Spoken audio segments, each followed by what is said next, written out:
Je voudrais avoir votre opinion dans le sens, il y a la Bible et puis il y a la vie d'aujourd'hui. Des fois, D'accord. il est difficile de rapporter la Bible à aujourd'hui. Par exemple, un sujet qui a fait beaucoup bouger l'Église, Mhm, actuellement, le mariage des homosexuels est permis. mhm. Est-ce que l'on peut dire que deux êtres qui soient du même sexe mais qui s'aiment vraiment doivent être rejetés ou autres, puisqu'on dit que Dieu a un amour incommensurable. Uh-huh. Donc quel doit être notre... si je vous dis ça, c'est que j'ai une de mes filles qui est homosexuelle et qui se marie au mois de juillet. Mhm. Donc ça pose des questions. J'aimerais D'accord. avoir votre opinion là-dessus, D'accord. s'il vous plaît. Ok. Alors, comme d'habitude, les gens qui posent des questions, vous savez, c'est pas une église. Même si c'était une assemblée locale, des frères et sœurs, les gens viennent de partout, il y a tout le monde.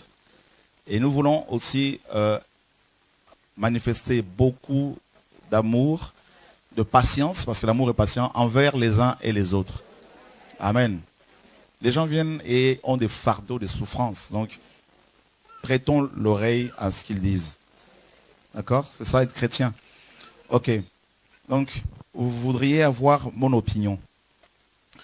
Je n'ai pas d'autre opinion que ce que ce livre, n'est-ce pas, me donne à avoir. À savoir, dans Matthieu justement 19, des pharisiens posent une question à Jésus. Est-il permis à un homme, disait-il, de répudier sa femme? Et le Seigneur leur dira, leur posera la question, parce que c'est comme ça souvent que les Hébreux répondent par des questions, que ce que Moïse vous a prescrit. Et ils vont répondre bien sûr, ils vont dire ce que Moïse a dit, et ensuite le Seigneur dira, eh bien, au commencement, parce que Moïse disait que si un homme n'aimait plus une femme, sa femme, il pouvait juste la répudier en lui écrivant une lettre. Voilà. Et puis le Seigneur dit, au commencement, il n'en était pas ainsi. Dieu créa un homme et une femme. Voilà, n'est-ce pas, le modèle du mariage, de la famille que Dieu a voulu. Je suis d'accord avec vous quand vous dites que Dieu a un amour incommensurable. Effectivement, Dieu est amour. Mais, je voudrais, pour bien nous faire comprendre ce que c'est cet amour, prendre un exemple naturel, matériel.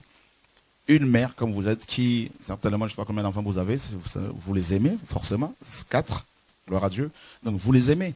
Et vous les aimez tellement que si, je suis convaincu que l'un d'entre eux venait vous voir pour vous demander, pour vous dire, maman, je voudrais que tu me donnes 100 000 euros parce que je veux acheter des armes pour aller faire la guerre. Je suis sûr que vous direz non. Pourtant, vous l'aimez, cet enfant. Donc vous voyez que votre refus, votre non, n'est pas un témoignage ou un manque d'amour, un signe de manque d'amour.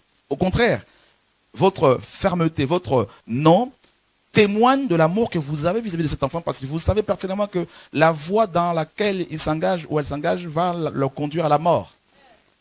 Et vous ne voulez pas le perdre. Mais l'enfant peut mal le comprendre en se disant, mais elle qui se dit amour, qui se dit avoir de l'amour pour moi, mais pourquoi ne me laisse-t-il pas faire ce que je veux?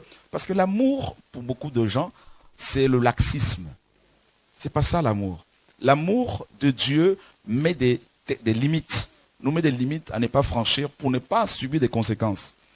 Et c'est dans ce cadre-là que le Seigneur a mis des limites, des projets en place concernant justement la famille. Un homme et une femme. Ça, c'est pas mon opinion, c'est ce que la parole nous dit. Et puis voilà. Donc, pourquoi? Parce que, avec cette vision de la famille, donc un homme et une femme, Dieu a prévu qu'il y ait une procréation, qu'il y ait, n'est-ce pas, une postérité. Donc, Dieu a tout prévu, tout a été bien planifié.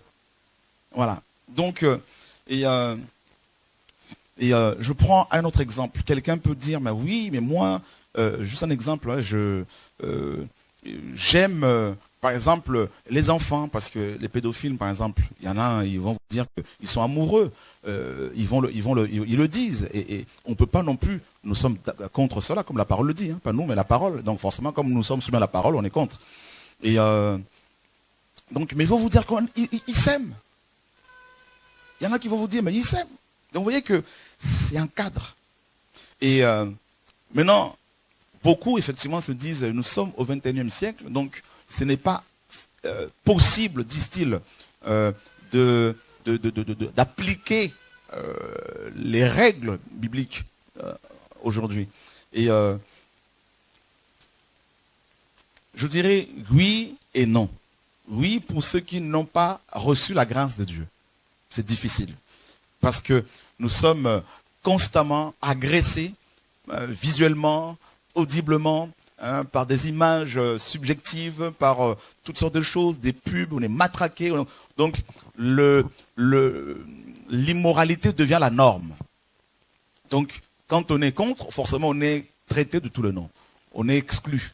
C'est ça en fait. Donc, et c'est aussi de la manipulation. Le monde est organisé comme ça.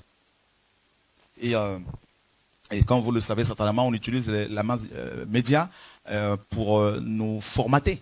Hein, avec des séries américaines, tout ça, donc où on banalise les choses, qui nous choquent dans un premier temps, et ensuite on finit par s'y adapter, voilà, par trouver ça normal. Voilà, ces choses deviennent évidentes. La norme. Et Dieu est amour, c'est vrai. Mais Dieu n'est pas pour le mariage entre deux personnes du même sexe. Ce n'est pas moi qui le dis. Et si on veut faire un procès, il faut commencer par faire le procès contre ce livre. C'est-à-dire contre Dieu. Et cela ne doit pas, bien sûr, c'est pas parce que la Bible est contre cela que nous devons maintenant manquer du respect à tout ce monde. Nous devons respecter tout le monde. Et maintenant, à la fin, Dieu jugera chacun de nous. Et nous allons en tout cas vous soutenir dans la prière pour que le Seigneur vous aide. Et c'est pas évident. Et nous avons des cas, des personnes comme ça qui sont touchées par le Seigneur et transformées par le Seigneur. Je crois que Dieu peut le faire pour votre enfant. Gloire à Dieu.